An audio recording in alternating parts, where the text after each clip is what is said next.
sky. Animals are great. It's 5 o'clock in New York City, and this is The Five.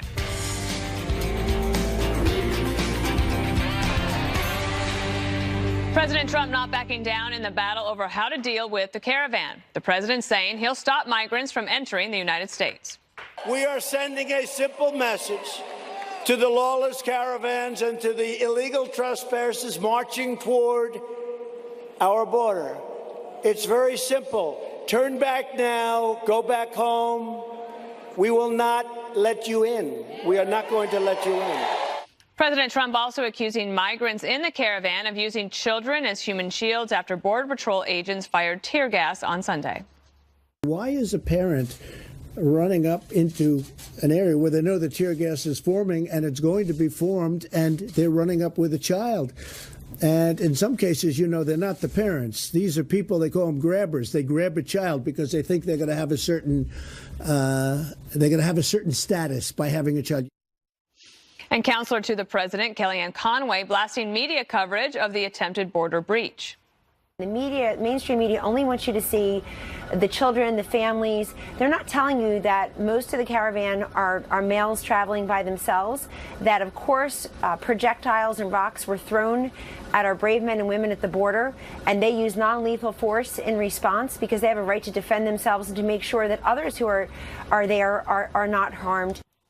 Meanwhile, a potential government shutdown now looming, with President Trump reportedly demanding $5 billion to build a border wall. We'll get to that in a moment. But, Greg, how are we going to wrap this up down there? I did have a report earlier today on the Daily Briefing. No, I'm sure you weren't watching. Oh, that's at 2 p.m., correct? That there were two. Was Chris Stirewalt on? No, he was not. Not today. There were two busloads of teenagers who have decided to go home. They turned around and went back. That's a smart move. You know, one of the burdens of being a conservative is we're always siding with the constrained law and order perception, which means that we'll always be accused of lacking compassion. There's no way out of it. If you are a conservative or a right-winger or even a libertarian, you will always be seen as insensitive. And especially in situations like these, you will be accused of being cruel because they'll have footage of tear gas and pepper spray, and it makes everybody look bad. The problem is, it's actually the opposite, because who warned that this was going to happen?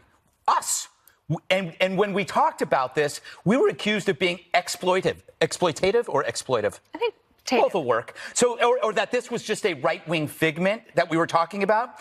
So when we talked about this happening and saying it wouldn't end well, the other media laughed at us. And then when it actually happens and it doesn't end well, they blame us. So you can't win, and it's actually wrong. I think it's the conservatives and the people that are for law and order and constrained that were actually had the best interests for this group of manipulated souls. These are souls who are being manipulated by activists, and it's a persuasive left-wing ploy to do this kind of thing, but it never ends well for the people that are being used. Jesse, I talked to an administration official at DHS who said that I asked the question, what does success look like to you in a month? And they said an orderly process for asylum claims taken place in Mexico, that they think that that's what they would like to get to, and that's their goal. It's a good goal. I don't know if it's ever going to happen. Now that I'm a dog owner, Dana, I'm much more compassionate. I want to let the caravan in. I feel like these people deserve a chance. And then I listen to Greg talk, and I think, you know what? You can be compassionate and be for law and order. You can be a compassionate conservative. Did I just say a compassionate conservative? I just walked you right into that slogan, didn't I? The perfect person to articulate that. So, listen, this has to be fixed, and it has to be fixed soon, because not only do the people on the northern side of the border dislike it, the people in Tijuana hate it. It's a huge crisis. And for some reason, all the people that are American citizens, the Border Patrol agents that are our fellows by the left, yet the people from Central America throwing rocks at their heads, they're the victims. They're the heroes. And it's completely backwards, because this president believes in America first, and the left believes in blame America first. It's an underdog mentality. They're uncomfortable with being the world's superpower. So whenever an underdog or a third world country or anybody not as powerful as America has any sort of assaults on this country, the immediate thought is, what did we do to provoke this? Why are we to blame? How can we, accept this assault in a polite way, because we're so powerful, we can just take it on the chin all the time. And that's the wrong way to think about it. And that mentality has really infected the thought process of many people on the left that are okay with what's going on at the border. And I just think it's wrong. I'm not sure if anyone, Juan, do you think that the Democrats are worried that they are being perceived as being okay with what's going on south of the border?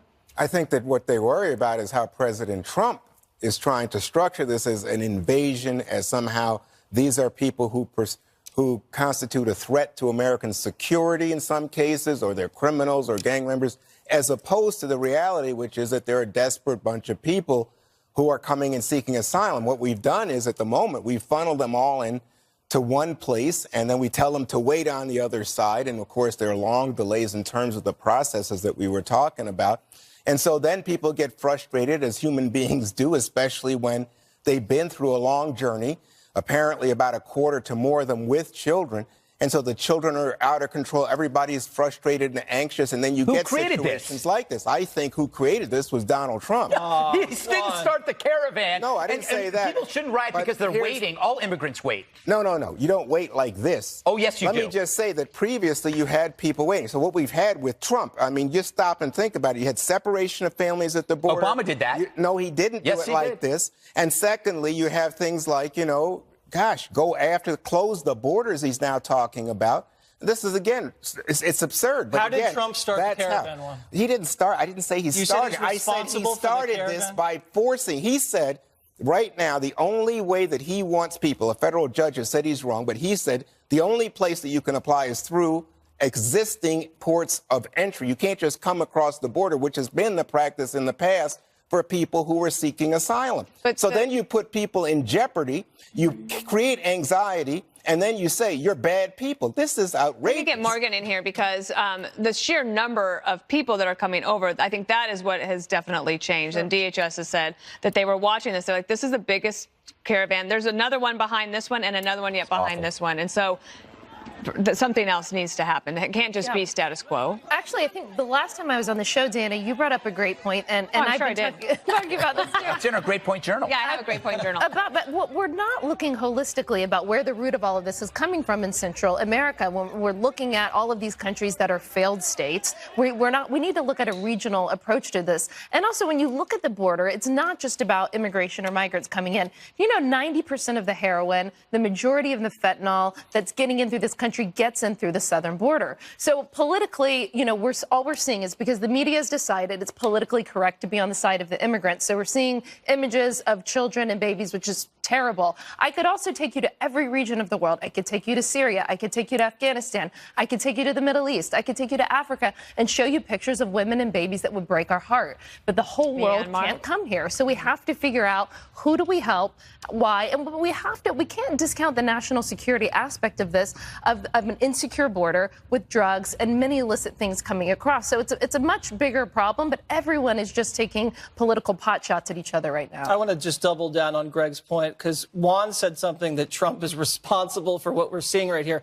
A month ago, Donald Trump warned the Central American governments, stop this. We're going to pull away your aid. Please don't let them come. He warned Mexico, don't let them come. And then he said, you know what? If you come here, we're not going to give you asylum. And if you try to cross the border, we're going to detain you until we process you and not do catch and release. And he has warned about this. He said there's going to be violent clashes. He's tried to bolster the southern border. And now when you have a situation where all these warnings have been unheeded by these people and by the media, they get there, they throw rocks, they disperse them with tear gas, which is law enforcement 101. Obama did it 80 times. Obama did it 80 times. No one said a word. And then Trump is to blame, Juan. Trump's been trying to stop this from the jump. Right. No, I just said, when you construct a situation where you force people into an untenable situation, but he didn't force them. He did, because of the ports of entry argument, which is why they're all right now stacked up into Tijuana. Or else they could be,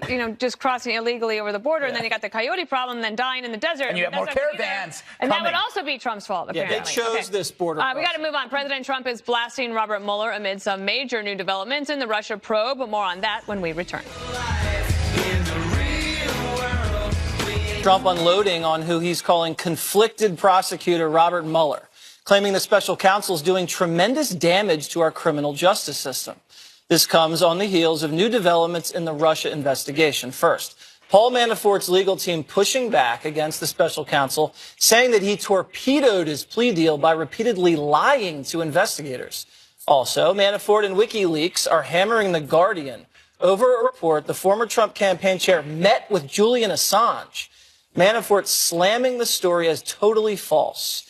And constitutional law professor Alan Dershowitz is warning about a biased and potentially damaging report coming from Mueller. The president has to be ready, and his team has to be ready, because Mueller is not going to produce a neutral report. He's not going to be fair. He's going to produce what he believes is going to be a devastating attack. He's going to put together everything. He's going to use information from Manafort and others without necessarily disclosing that they're liars. And so the president's team has to be ready. All right, Juan, so this report in The Guardian says that Paul Manafort met several times at the Ecuadorian embassy in London with Julian Assange, the WikiLeaks guy, and the people at the place never logged the visits. There was no substantiation of the visits. They have cameras all over London.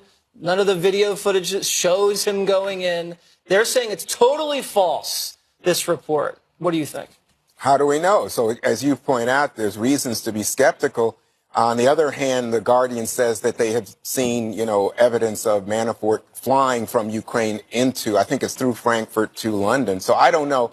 I mean, that they put their credibility on the line. We'll have to judge when we find out more, Jesse.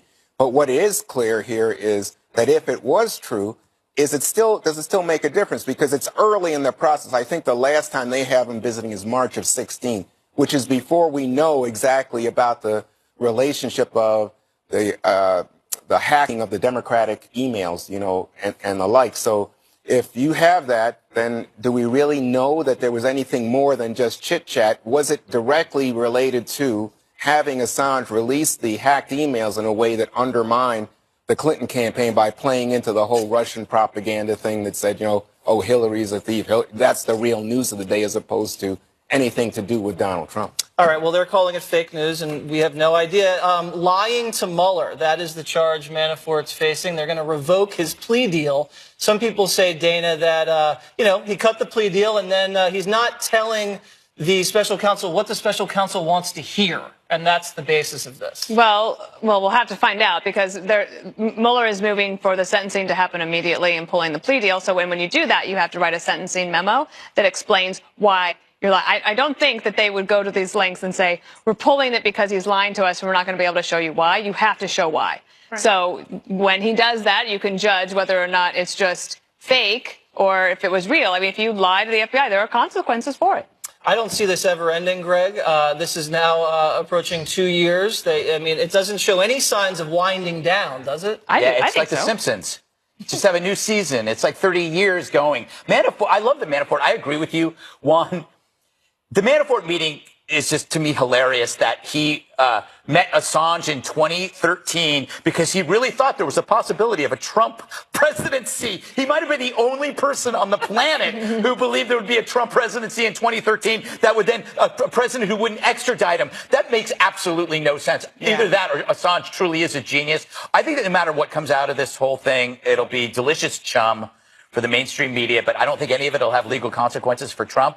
And meanwhile, you're going to have to look at these metrics, which is war compared to the past, not bad. Crime, it's declining globally. Poverty, eradicated in most parts of the world. Economy, GDP, jobs, wages.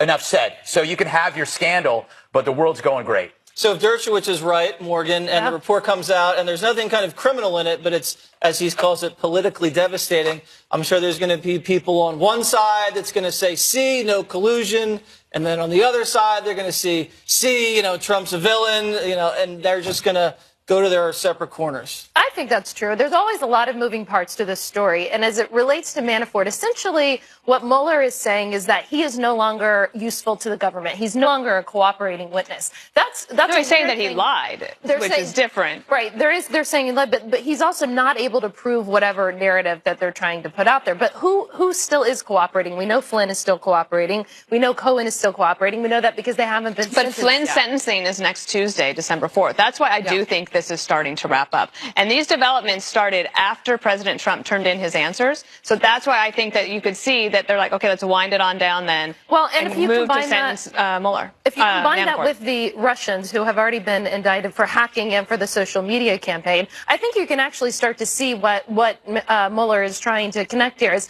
did Flynn, Manafort, Cohen, any of these guys have any interaction with the Russians who have already been indicted? And the big thing that I'm looking for is, will there be an Assange indictment coming out as well? We had that story a couple weeks ago. Was that in there? So if you see an Assange indictment, you see the Russians on 2 different counts have already been indicted. Is there a way? This is what the whole There's thing about. another person that's cooperating. That's Robert Gates, who is Manafort's partner. So how could Mueller know that Manafort was lying?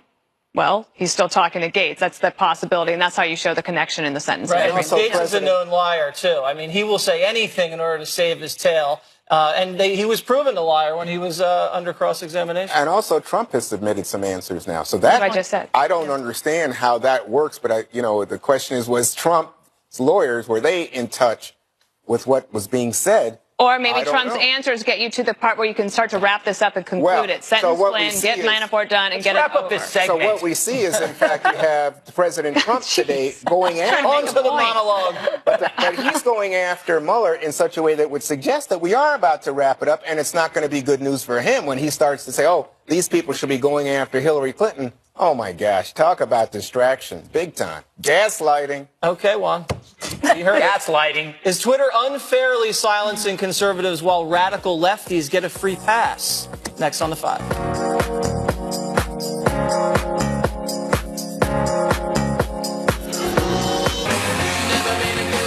So after much outcry, Twitter has reinstated the account of conservative Iraq War veteran Jesse Kelly after he was permanently banned, for violating the platform's policies. Which policies? Not sure, since Twitter really hasn't said. We do know it wasn't for being anti-Semitic, because Louis Farrakhan is still welcome.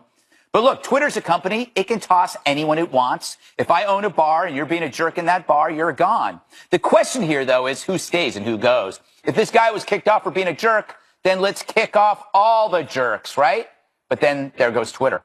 But if the guy actually harassed someone, Twitter should have said so. So it makes you wonder if Twitter's treatment is fair. And would they have changed their minds if Jesse hadn't been on Tucker last night? They've given me no explanation, as they told Congress they would give explanations.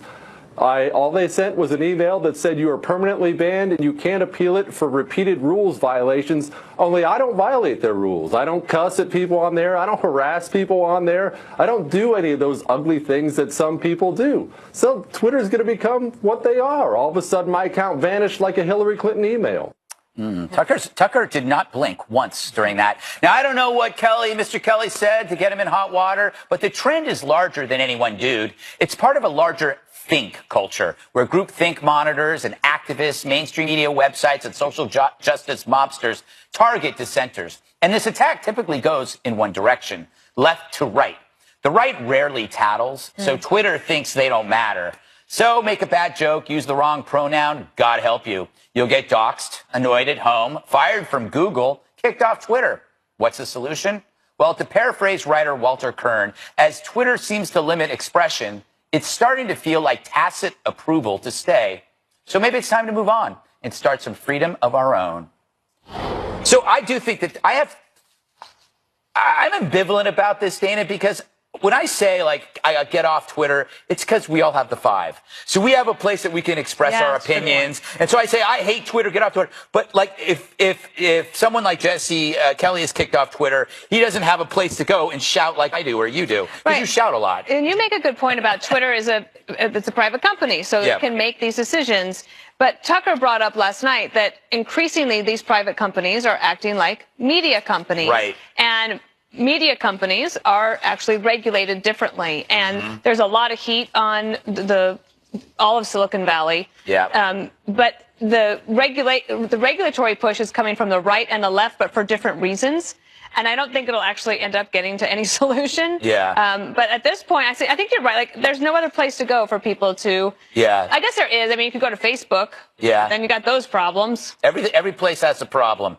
Except here, Jesse. Not Waters World. That is a land of peace and harmony. Do you think Twitter isn't actually acting as a bouncer, but they're responding out of fear from focused pressure? Like if 3 people get on Twitter and they just bombard them. Because that's how I feel. Yeah, I think liberals might complain more and target conservative speech more actively. I don't think conservatives really care that much when liberals go off, because they go off so often, except someone that's high profile like Louis Farrakhan. That, I think, is a huge double standard.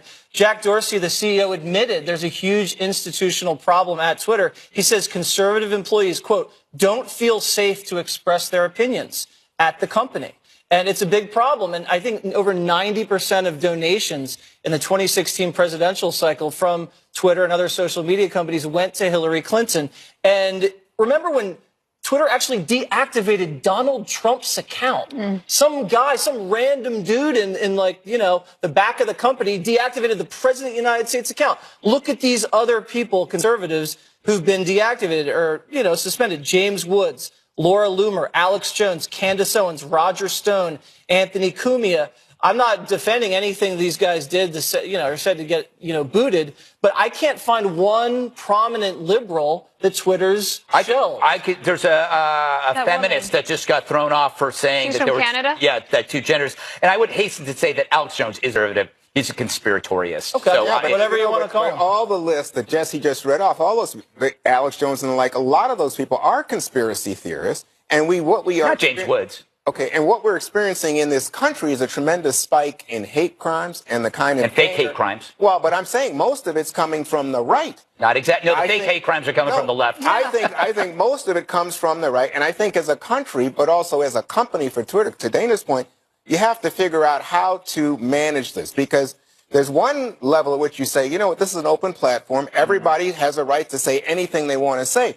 But when it's used to perpetuate hate, bullying, misogyny, anti-Semitism, as you point out by Farrakhan, I think that they do have some responsibility to say this is wrong. Of course. I think Jack Dorsey, he should be asked about Farrakhan every single time anyone interviews him or before he goes before Congress. I mean, that's the most egregious. But I think that something else as Twitter has done is it's completely taken the veil off the objectivity of reporters. I mean, when I logged on last night, I was looking at some of the reporters, political reporters, taking their time to make fun of Melania Trump, our First Lady's White House Christmas decorations. And I thought, you know, I actually go on Twitter to try to see what's breaking, what reporters, what stories have written, what my friends have written. But taking, that's just one like microcosm of an example of how reporters are like, what are you doing as a political reporter making snarky comments about White House Christmas decorations? That's no value to society. Isn't that good for us to see it? I think it's a positive thing. What you're saying is true, but I'd like to know what those guys are thinking to see what's behind them. You know, because they're actually telling you what they really think. But Twitter is the one social media platform that I go on where I get really angry and pissed off when I go on it, when I see this stuff. When I go on Instagram, I'm seeing people's like, I see Dana's dog, I see my friends' dogs and kids. Same thing for Facebook. So I'm the opposite. Twitter has a value add, you know, if we want to learn things, but there's no sort of like rules of engagement, especially for people that are supposed to be unbiased. Wait a second. Snark? You didn't know reporters are a bunch of snarky jerks? I do. Oh, well, I can tell you, I'm a snarky jerk. I mean, people who sit around, who cover powerful politicians. Well, I'm snarky too. I don't mind snarky. But, yeah, okay. Well, I'm just saying that's the reality. So if you see it there, snark just goes in one direction. In fact, no, it's not. But I just think when you look at something like, you know, and this is the holiday season, people start talking about how people dress. Who was at the party? This is what human beings do. I don't think that's out of the bounds. Do you know the one thing that we don't talk about is that how Twitter operates under the illusion of being free, like when in fact we're the product. Right? Because their advertising is based on our audience, our group, our followers. So it's like it costs us nothing to be on Twitter and we think it's free, but actually we are their product. It's kind of gross. That's the whole internet, right? And they're losing money because they haven't figured out a way to profit. Yeah. All right.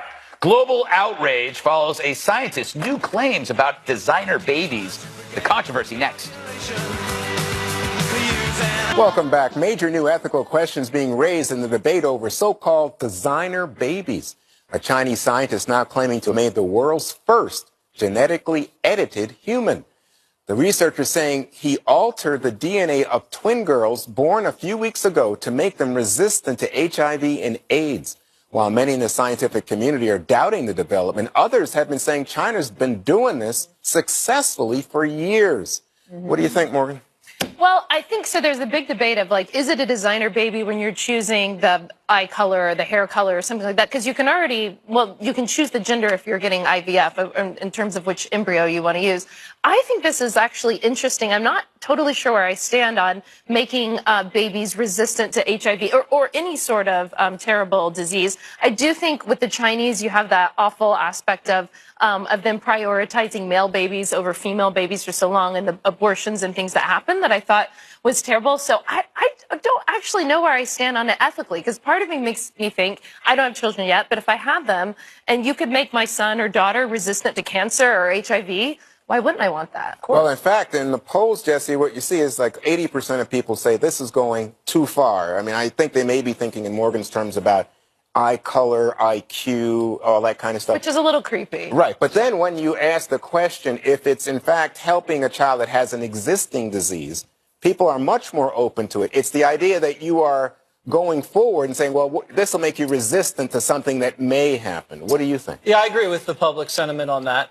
Except, I think we need to get with the program. If the Chinese are going to outpace us, and this is a competitive world, Juan, and they're pumping out all these designer babies that are, you know, winning all these gold medals at the Olympics and inventing all these great things, and they're going to Mars and colonizing it, and we're sitting back with these regular babies that are just like hitting their heads on the sofa. I mean, we got to get with the program, you know? Let's go, America. Wow. I thought you were a pro-American guy, because I think we do pretty well at the Olympics. Yeah, we do. But, I mean, if we need a leg up, we need a leg up.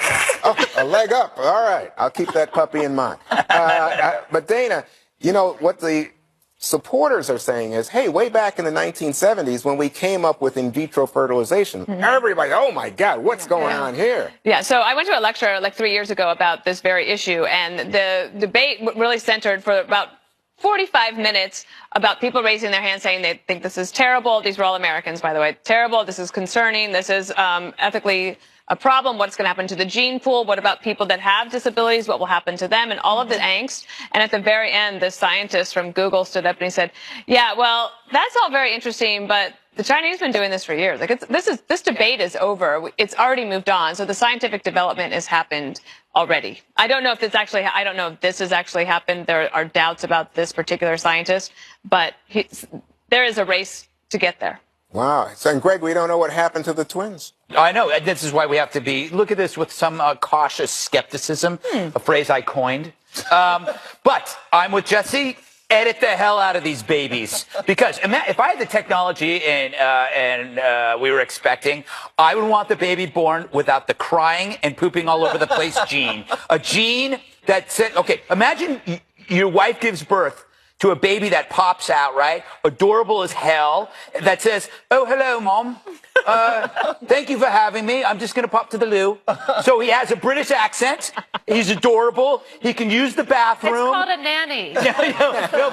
You just skip all the bad stuff. You just manipulate the genes. So you have a tiny little British adult in a baby body who's very polite and uses the bathroom. Greg, you could make your baby tall. I could. But you know what? Why would I? Why would I? Maybe I'd want him to stay that size forever, because babies are so adorable. Yeah, well, especially with the British accent. You could make Frankenstein. Yeah, I mean, you could make your Frankenstein. You can make anything. But here's the thing. So what the researchers say is, even if this guy had success and made the babies more resistant to disease, it's a good thing. We don't know what it does to future generations, because we can't anticipate the consequences of the gene manipulation. But I think we'd all want a child that doesn't get, HIV and doesn't get cancer and all that other stuff. Well, we'll see where it goes. At least the rich, for one thing, if this is possible, the rich are going to do it. That was the other part of they want to live forever. The debate was about the ethical piece of it in terms of the inequality. Like the rich will be able to afford this. Silicon Valley are already doing this. Absolutely. Yeah, but let me ask you, do you think the rich have benefited from all this plastic surgery? I don't think so. I look great.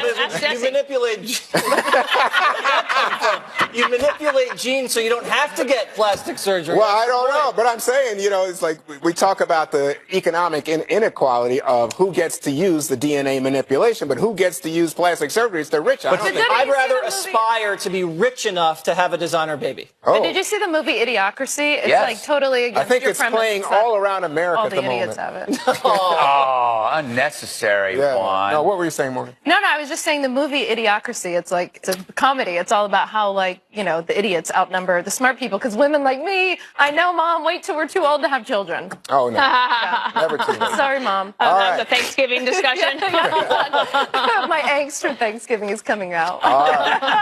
Chick-fil-A firing back at a campus crusade against the restaurant chain. Details are ahead right here on The Fox.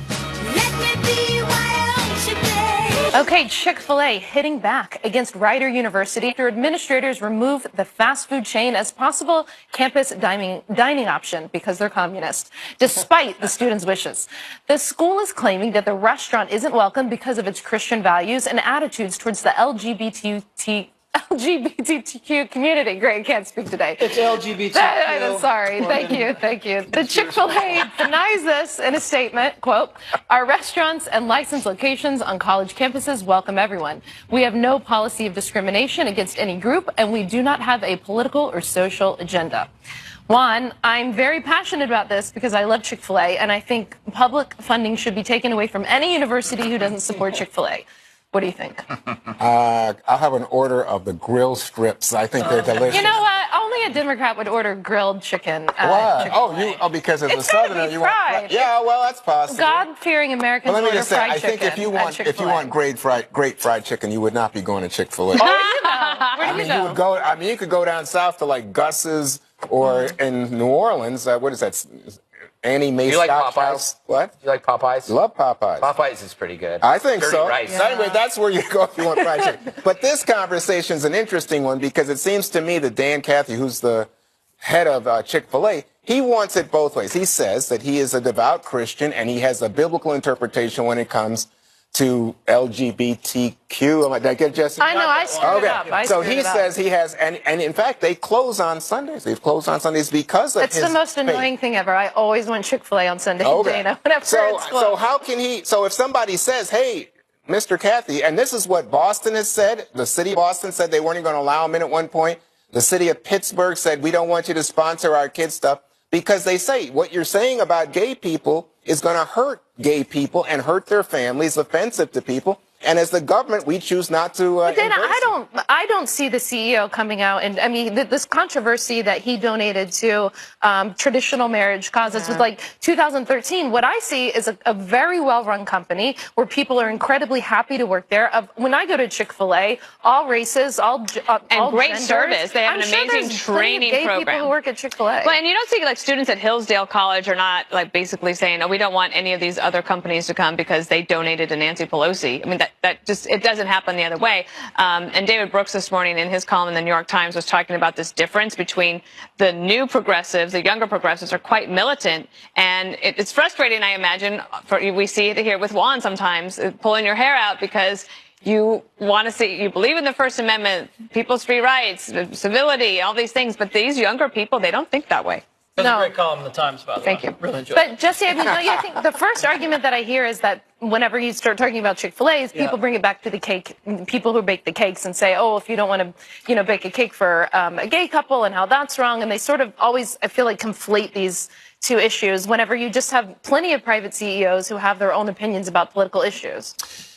Well, here's what's going on, I think. The students want it because it's cheap and it's tasty, and the administration didn't want it because it's gauche, and they don't want to put on weight because they're old. If you're older than 40 or 50, you can't eat Chick-fil-A. People don't like it. They think they're going to get fat. They think it's unhealthy. And so they're trying to deprive their own student body of unhealthy fried chicken because they don't think it's very cool to, say to their friends, "Oh, yeah, my school has Chick-fil-A. Can you believe it?" It's about PR for these people. So what else, Greg, do you think that we should read the ban packet? from I universities? think Jesse What needs other a new food show groups? called Jesse's Generalizations. It's going to be on Fox Nation. Fox Nation. Okay. To Dana's point, it's the tyranny of militant voices. You don't need very many. You only need 4 or 5 militant voices to fill a company or a college with fear. All right. Oh, my God, they're targeting us. What can we do? So it's the Finks versus the cowards in a college. And this goes back to the point I made a while ago, that if we all share the risk, they can't get us all. If everybody says, you know what, you can't scare us, you can yell at us all we want, we're still going to have Chick-fil-A. The problem is, colleges, they're the weakest. They are the weakest. They don't want They don't want any trouble, man. And you see this in company HRs as well. Their PR, they all get scared. They all, like, if they see something on Twitter, like a mob, they freak out. Remember in Chicago, Rahm Emanuel? I'll never have Chick-fil-A here while people are dying in his streets. I mean, talk about priorities. Yeah, but I mean, they didn't want this PR on this local story. Now, the 5 is covering Rider University doing this, so I think it backfired. And where is the Chick-fil-A producers? Yes. I mean, seriously, how can we do this segment without chicken? We need some sweet tea. The sweet tea? Sure. Are you kidding? We had a birthday today here at the 5, and you know what the prize was? What? Chick-fil-A shakes. Ooh. Made from live chickens. The peach mug shug's the best. Okay, one more thing is up next.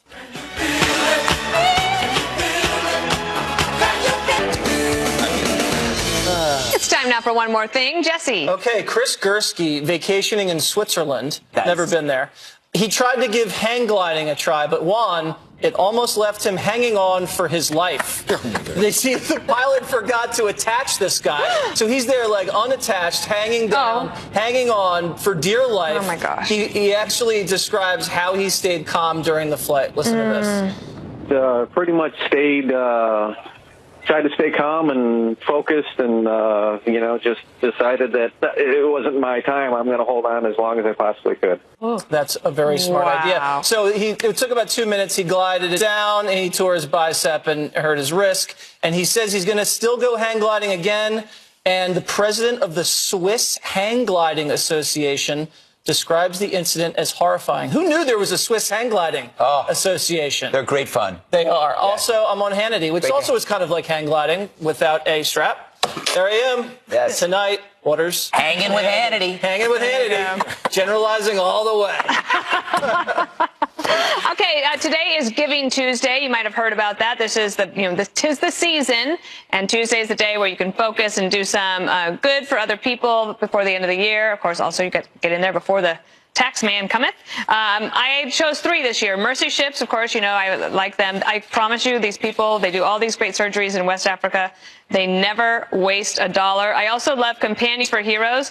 This is run by Dave Sharp. He's a veteran himself, and he figured out a way to match rescue dogs with veterans that have PTSD that need their help. So that's awesome. And then I added a new one this year for me, Canine Companions for Independence. You might have seen Spike. He's being raised by the producer of the Daily Briefing, Jen Williams. So check it out. And Fox News is pretty amazing. They're matching employee donations. So think about that, guys. Only 3, Dana? Wow. 3 that I mentioned. You're a compassionate conservative. Wow. 3 charities. Anyway, tomorrow is the premiere of the Fox Nation show, One Smart Person and Greg Gutfeld. And you got to check it out. I'm not going to tell you who the smart person is, although most of you people can probably predict who it might be. But it's great, 4 p.m., and it is not Scott Adams. Can we drink now? Yes. No, it is. It is. Yes, all right, of course. Time for this. What does he have on? Animals are great. I can't believe you got to double one more thing for this. Animals are great. Animals are great. Especially a French bulldog who sings along with his rubber ducky. Check this out. Look at that. He steps on it, gets the sound, and then sings along with it. I don't know about you, but when I look at that, it makes me think one thought. You know what that thought is? Animals are great. Animals are great. Animals are great. Nice hat. Juan. Talk about free thinking. Oh, my goodness. Anyway, a week after fires burned down much of Paradise, California, the local high school teams returned to the basketball court yesterday. Both the boys and girls teams played their rival, neighboring Chico High School. The boys won, the girls team lost, but the big story came before tip-off. Both teams stood together holding hands. The deadliest American fire in a century killed at least 88 people. Every girl on the Paradise team, with one exception, lost her home. Ooh, wow. More than 200 people still missing. All the proceeds from the game are being donated to Paradise High School athletics. Go team, go. Indeed. Good job, girls.